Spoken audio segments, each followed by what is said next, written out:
سلام طعنا حابلنا خبركم تخاتلتنا أنا الساعة زبلنا يوم حابريتات حزنا لكم مازينا لنا فلما قن كان درستاتهم جنرال ታደሰ ወረደ ኣብ ጫፍ ስልጣን ምልቃ ከም ዝበጽሐ ተገሊጾም ጀነራል ምግቢ ኃይለ አቢድ ፌደራል አትዩ ዝብል ዜና ካብ ፌደራል ተሰሚዖም ተጋሩን ኤርትራውያንን ዝሓዘ ጉጅለ ኣብ አዲስ አበባ ኣትዮም ጀነራል ታደሰ ወረደ ሎሚ ኣብ አዲስ አበባ ዝገብሮም ዘሎ ኣኼባ ናይ ስልጣን ወሳኒ ምዃኑ ተዛሪቦም ዝብሉን ካልኦትን ኣለውና ሕጂ ድማ ናብ ዝርዝሮም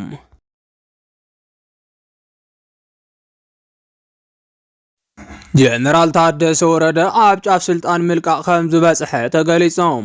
ንሓደ ዓመት ገደብ ግዜ ካብ ጌታቸው ረዳ ቀጽሉ ዝተሸመ ፕሬዝዳንት ጀነራል ታደሰ ወረደ ሎሚ ኣብ ሞንጎ ክልተ ኣካላት ተቐርቂሩ ኣብ ጫፍ ምልቃ ስልጣን ከም ዝበጽሐ ዝገልጽ ዜና ወጽዮም ከም ዝፍለጥ ኣብ ሞንጎ ህወሓትን ብልጽግናን ዘሎ ኣፈላላይ ሎሚ ሰማይ ዓሪጉ ከም ዘሎ ናይ ኣደባባይ ሚስጥር ካብ ዝኸውን ኣዋርሕ ኣቁፂሩሎም ብፍላይ ስርዓት ብልጽግና ብናቱ ትካል ቦርድ መረፃ ኢትዮጵያ ኣቢሉ ንውድብ ህወሓት ድሕሪ ምእጋዱም ዝነበሮም ርክብን ዝርርብን ሙሉእ ብሙሉእ ደው ከም ዘበሉ ይዝከር ብወገን ውድብ ህወሓት ድማ ምስ ኤርትራ ርክብ ብምፍጣር ሽርሐ ኣብይ ከምክኑ ይሰርሑ ከም ዘለው ይንገረሎም ካብዚ ዝተለዓለ ድማ ሎሚ ፌደራልን ትግራይን ናብ ካሊእ ዙር ግጭት ከየምርሓ ተሰጊኡ ይርከብ ይኹን እምበር ፌደራል መንግስቲ ሎሚ እውን ምስቲ ፕሬዝዳንት ትግራይ ዝኾነ ጀነራል ታደሰ ወረደ ዝራኸብ ዘሎ ኮይኖም ይኹን እምበር እዚ ንወዲ ወረደ ሎሚ ንዓብይ ፈተና ንኽእትዎ ምኽንያት ኮይኑወሎም ምክንያቱ ድማ ብህወሓትን ብብልጽግናን ተቐርቂሩ ከም ዘሎ ዝነገረሉ ዘሎ ወዲ ወረዳም ሎሚ ክልቲኦም ኣካላት ንኸዘራርብ ይፍትን ከም ዘሎ ድሕሪ ምሕባሩ እዚ እንተዘይተሳኺዑ ግን ስልጣኑ ከም ዝለቅቕ ብስፍሓት ይንገረሉሎም ብተወሳኺ እውን ፕሬዝዳንት ግዝያዊ ምሕዳር ትግራይ ሌተናንት ጀነራል ታደሰ ወረደም ኣብ ህልው ኩነታት ትግራይን ኣፈጻጽማ ውዕል ሰላም ፕሪቶሪያን ኣመልኪቱ ብምክትል ዳይሬክተር ቢሮ ሓደጋን ቅድመ ድልውነትን ፕሮግራም ልምዓት ውድብ ሕብራት መንግስታት ሚኒስትር ቱርባን ሳሌም መዝተ መርሐሉ ጉጅለ ብዕለት 19 ሰነ 2017 ዓመተ ምህረት ኣብ ቤት ጽሕፈቱ ምየጥ ኣካይዶም እዮም ፕሬዝዳንት ታደሰ ኣብ ዝሃቦ መብርሂ ኣብ ኣፈጻጽማ ውዕል ሰላም ፕሪቶሪያ ኩን ዙርያ መለሽ ውሕስና ትግራይ ብዘተኣምን ብርክ ንምርጋጽ ኣብ ሞንጎ ትግራይን ፌደራል መንግስትን ፖለቲካዊ ልዝብ ክካየድ ግዝያዊ ምሕዳር ትግራይ ከም ዝሓትት ገሊጾም ጀነራል ታደሰ ወረደ ዝበለ ኣብ ሞንጎ ህወሓትን ፌደራልን ናብ ኩናት ዘምርሕ አንፈት ስለዘለ ይኽብል ድሕሪ ምግላጽ ኮይኖም እዚ ንኸይኸውን ድማ ቀዲሙ ዝርርብ ንምክያድ ከም ዝወሰነ ተሓቢሩሎም ውዕል ሰላም ፕሪቶሪያ በመሰረቱ ነቲ ተፈጢሩ ዝነበረ ጽንተታዊ ኩናት ደው ንኽብልን ብዘላቅነት ድማ ነባር ሰላም ንምርጋጽ ዝተኸተመ ምዃኑ ዝሓበረ ፕሬዝዳንት ጀነራል ታደሰ ወረዳም እንተኾነ ግን ብወገን መንግስት ፌደራል ኣብ ምምላሽ ተመዛበልትን ምውሓት ሉዓላውነት ትግራይን ዓብዪ ክፍተት ከም ዘሎ ገሊጹ እዩ ፕሬዝዳንት ጀነራል ታደሰ ወረደ ኣብ ምስንባት እግሪ ምትካልን ዳግም ናብ ሕብረተሰብ ምጽምባርን ሰራዊት ትግራይ ዘሎ ክፍተት እንተብርህም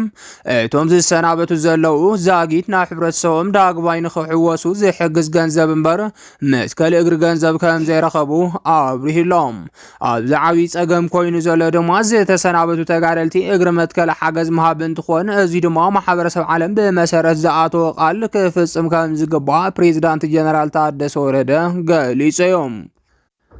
ዳግማይ ናብ ኩናት ንኣተወሉ ምኽንያት ክህሉ ኣይግባእን ዝበለ እቲ ፕሬዝዳንት ተመዛበልቲ ንምምላሽን ከምኡ ድማ ብወረርቲ ሓይልታት ተታሒዙ ዘሎ ግዛኣት ትግራይ ሓራ ንምውፃን ምስ ፌደራል መንግስቲ ብቐጻልነት ተቐራሪብካ ምስራሕ ከም ዘድሊ ሓቢሮም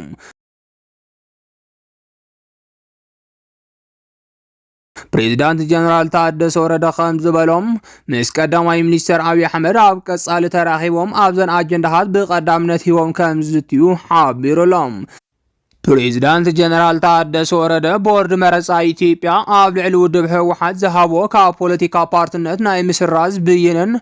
እቲ ውድብ ድማ ፈራሚ ውዕል ሰላም ፕሪቶሪያ ምስ ምዃኑ ተዛሚዱም ፀገም ንኸይፍጠር ብቐረባ ምስ ፌደራል መንግስቲ ብፖለቲካዊ ልዝብ ንኽፍታሕ ምስራሕ ኣድላይ ምዃኑ እውን ገሊጾም ብምክትል ዳይሬክተር ቢሮ ሓደጋን ቅድመ ድልውነትን ፕሮግራም ልምዓት ውድብ ሕብራት መንግስታት ሚኒስትር ቱርሃን ሳሊሕ ዝተመርሐ ጉጅለ ልኡኽ ብወገኖም ኣብ ኣፈጻ ዘፈጻጽማ ውዕል ሰላም ፕሪቶሪያ ብፍላይ ድማ እግሪ ምትካል ዝተሰናወቱ ሰራዊት ትግራይን ሕውየት ትግራይን ምሕጋዝ ዝተፈላለዩ ፕሮጀክትታት ብምሕንጻጽ ከም ዝሰርሑ ገሊጾም ብተዛማዲ ድማ ነጻ ትምህርቲ ዕድል ሓጸርቲ ስልጠናታትን ብምምችቻው ዝተሰናበቱ ኣባላት ሰራዊት ትግራይ ዓርሶም ንምኽኣል ከም ዝሕግዙ እውን ወሲኾም ገሊጾም ድሕሪ ዝምይኢት ድማ ፕሬዚዳንት ጀነራል ታደሰ ወረደ ተማሊ አዲስ አበባ ኣትዩ ከም ዝሓደረ ተሓቢሩሎም بمسرت زيدومات أمال دحر ساعات مسمرحت فيدرال زتغيرو نرزبلو منጭታት ካብ አዲስ አበባ በትዝነበረ ዘተ ብዙሓይ ተሓጎሰን ዝሓተቶ ሕቶ መልስ እንድሕር ተዘይረኺቡ ኣብ ቀረባ መዓልቲ ስልጣኑ ንኸረክብ ወሲኑ ለኸብሉ ገሊጾም ናብዚ ውሳነ ንኽበጽሕ ዝገበሮ ድማ ኣብ ዝሓለፈ ሰሙን ኣብ ማእኸላይ ዞባን ሰሜን ምዕራብን ከምኡውን ዞባ ምብራቕን ኣብ ዝነበረ ዑደት መራሕቲ ሰራዊት ኣጠንቂቖሞ ስለ ዝነበረ እዩ ክብሉ ይገልጹ ኣለዉ እዚ ሓበሬታ ሓቅነት እንድሕር ሃልይዎ ድማ ንትግራይ ይኹን ፖለቲካ ትግራይ ኣብ ሓደጋ ከም ዝእትዎ ተገሊጹ ኣሎም ጀነራል ታደሰ ወረደ ሎሚ እውን ዝገብሮም ምይይጣት ኣጠናኺሩ ከም ዝቕጽለሎም ዝተሓበረ ኮይኖም ካልእ ሓድሽ ውፅኢት ንኽህልዎ ድማ ትፅቢት ገይሩ ወሎም ምናልባት እውን እቲ ዝገብሮ ዘሎ ምይይጥ ካብ ናይ ትማሊ ዝሕሸ እንተኮይኑ መራሕቲ ህወሓት እውን ከም ዝሕወስዎ ይነገረሎም ጀነራል ታደሰ ወረደ ክሳብ ዶክተር ደብረጽዮን ምስ ኣብይ ንምርኻብ ዘኽእሎ ምይይጥ ይገብር ከም ዘሎ ድማ ካብ አዲስ አበባ ዝረኸብናዮ ዜና የመላኽት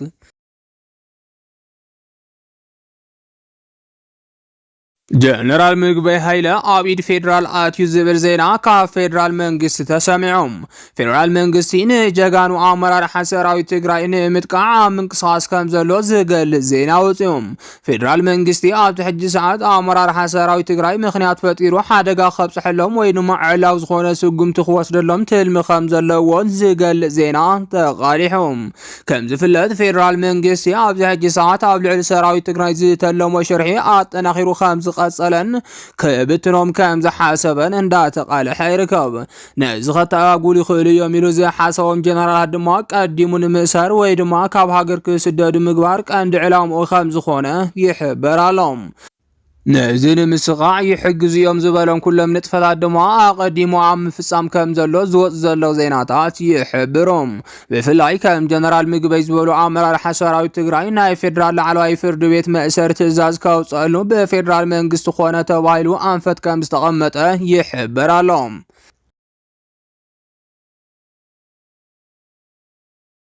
ፌደራል መንግስቲ ኣብ ልዕሊ ጀነራል ምግበይ ኃይለ በኃይል ይኹን ብሕጊ ምኽንያት ገይሩ ጥቃዓት ክፍጽም ምዃኑ ድማ እዚ ሓደ ምርኣያ እዩ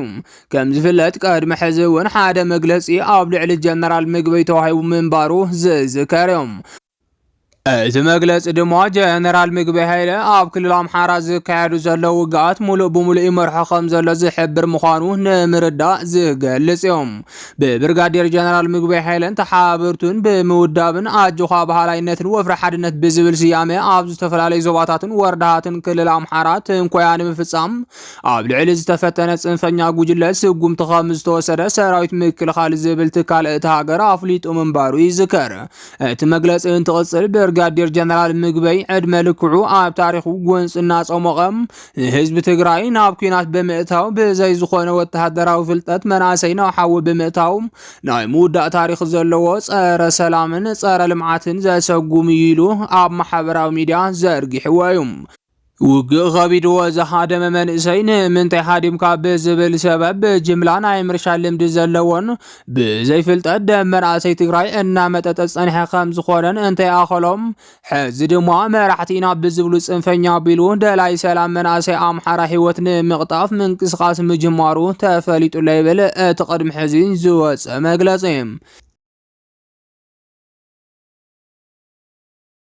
ኣብ ዝሓለፈ እዋን ብዝነበረ ኩናት ሰሜን በኣማይታ ሸሓ ዝቁጸሩ መናእሰይ ትግራይ እናረሸነ ክርሸኑ እናገበረ ዝወደአ ጸሊም ታሪክ መጽሓፍ ከይኣከል ኣብዚ ሕጂ እዋን እውን መሰል ተግባር ንምፍጻም እናተንቀሳቐሰ ይርከብ ዝበለ እቲ መግለጺ ምዕራብ ትግራይ ክምልስ የብዝብል ሓሳብ ክልተ ግዜ ንሰራዊት ምክልኻል መንግስት ፌደራል ንምጥቃዕ ፈቲኑም ብ10,000 ዝቁጸር መናእሰይ ዘወደአ ውግእ እምቢን ትብሎ ናይ ባዕሉ ዕጡቋት ረሺኑን ቀቲሉን ውግእ እንታይ ተሳኽዐሉ ዓካዓካሪቱ ተወቂዑ ሃዲሙ እዩ ብምባል ኣብቲ ሽዑ ግዜ ኣብ ልዕሊ ጀነራል ምግበይ ጸለመ ሂበዮም ምግበይ ሃይለ ዘረፋን ለይብነትን ልሙድን ስሩሕን እዩ ዝበለ እቲ ናይ ሽዑ መግለፂ ብልጽግና ኣብዚ ሕጂ እዋን ወርቂ ትግራይ እናዘረፈ ብኤርትራ ኣቢሉ እናሸጠ ይርከብ ክብል እውን ገሊጾም። ኣብ ዘበነ ህይወደግ ብዘረፋን ለይብነትን ፍሉጥ ዝነበረ ጥራሕ ዘይኮነስ ብሰረቆን ዝዘረፎን ገንዘብ ኣብ አዲስ አበባ ፎቋት ዝደርደረ ካብዚ ሓሊፉ ድማ ኣብ ዱባይ ፎቋት ንምስራሕ ኣብ ቀረባ እዋን ከም ዝተወዓዓለ ኣብ ሶሻል ሚድያ እናተዘረበ ጸኒሑ እዩ ብምባል ነቲ ምንጩ ዘይፍለጥ ተራ ጸለመ በመዝርጋሕ ከቢድ ዝተባሃለ ጸለመ ኣብቲ ቅድሚ ኣዋርሕ ዝወፀ መግለፂ መከላኸሊ ሰራዊት ኢትዮጵያ ተዘርጊሑ እዩ። ሎሚ ድማ ካልእ ሓዲስ ጸለመ ኣብ ልዕሊ ጀነራል ምግበይ ሃይለ ጀሚሮም ኣለዉ። እዚ ጸለመ ድማ ጀነራል ምግበይ ሃይለ ዘዋፈሮም ሰባትን ንብረትን ኣብ ከተማ አዲስ አበባ ኣብ ትሕቲ ቁፅር ከም ዝውዓለ ዘመላኽት እዩ። በቶም ናይ ፌደራል ኣፈኛሃት ኣቢሉ ዝተቃልሐ ዜና ከም ዘመላኽቶ ድማ ጀነራል ምግበይ ሃይለ ትማሊ ብሓንቲ ቆልዓ ኣቢሉ ናብ ሃገር ከእትዎ ዝፈተነ ናይ ወርቂ ማሽናት ኣብ ኤርፖርት ተታሒዙለ ዝብል እዩ። እታ ቆልዓ እውን ናብ ማእሰርቲ ከም ዝኣተወት እዩ እቲ ዘሎ ሓበሬታ ዘመላኽት። ከምዚ ዓይነት ሓበሬታ ድማ እቶም ናይ ፌደራል ኣፈኛሃት ንኻልኣይ ግዜ ከም ዝተዛረቡ ዝገልጽ ዘሎ ኮይኖም ቅድሚ ሕዚ ብናይ ሓውሹም ከእትዎ ዝፈተኖ ኣቕሓ ብጉምሩክ ምትሓዙ ዝዝከር ይኽብሉ ይኸሶም።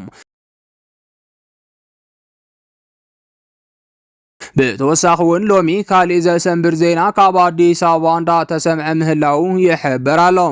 እዚ ጀነራል ምግበይ ዝምልከት ዜና ድማ ዝተፈላለዩ ሰባት ወዲቡ ኣብ ልዕሊ ናይ ፌደራል ትካላት መጥቃዕቲ ንምብፃሕ ምኮራ ከም ዝገበረ ዝገልጽ እዮም።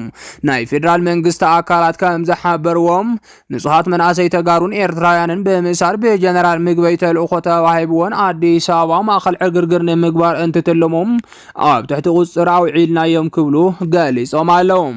ኣብ ሓደ መዓልቲ ዝተፈላለዩ ክሲ ኣብ ልዕሊ ጀነራል ምግበይ ዘቕረቡ እዞም ናይ ፌደራል ኣካላት ናይ ማሽን ወርቂ ንምእታው መፈንቅለ መንግስትን ዕግርግርን ኣብ አዲስ አበባ ንምክያድ ከምኡውን ኤርትራውያንን ተጋሩን ኣሰልጢኑ ከካይዶ ብምፍታን ዝብል ናይ ሓሶት ጸለመ ከስምዑ ጀሚሮም ኣለዉ። እዚ ኩሉ ክስታት ድማ ብቦሌ ኤርፖርት ዝኣቱ ንብረት ተጋሩ ብሽም ናይ ጀነራላት ዝብል ክውረስን ንጹሃት መናእሰይ ተጋሩ ነበርቲ አዲስ አበባ ንምእሳርን ዝዓለመ ኮይኑ ብቐንዱ ድማ ኣብ ልዕሊ ዝፈርሕዎ ጀነራል ምግበይ ብናይ ሓሶት ክሲ ስጉምቲ ንምውሳድ እዮም። ነሲዕቡ ድማ ፌደራልን ህወሓትን ክምለስ ናብ ዘይኽእል ጎንፂ የምርሑ ከም ዘለዉ ዘመላኽት ይኽብሉ ብርክት ዝበሉ ወገናት ኣብ ምግላጽ ይርከቦም። ዝኸበርኩም ተኸታተልትና ነዚ ሰዓት ዝበልናዮም ሓበሬታታት ነዚኦም ይመስሉ ነይሮም። ንምክትታልኩም ካብ ልቢ ነመስግን።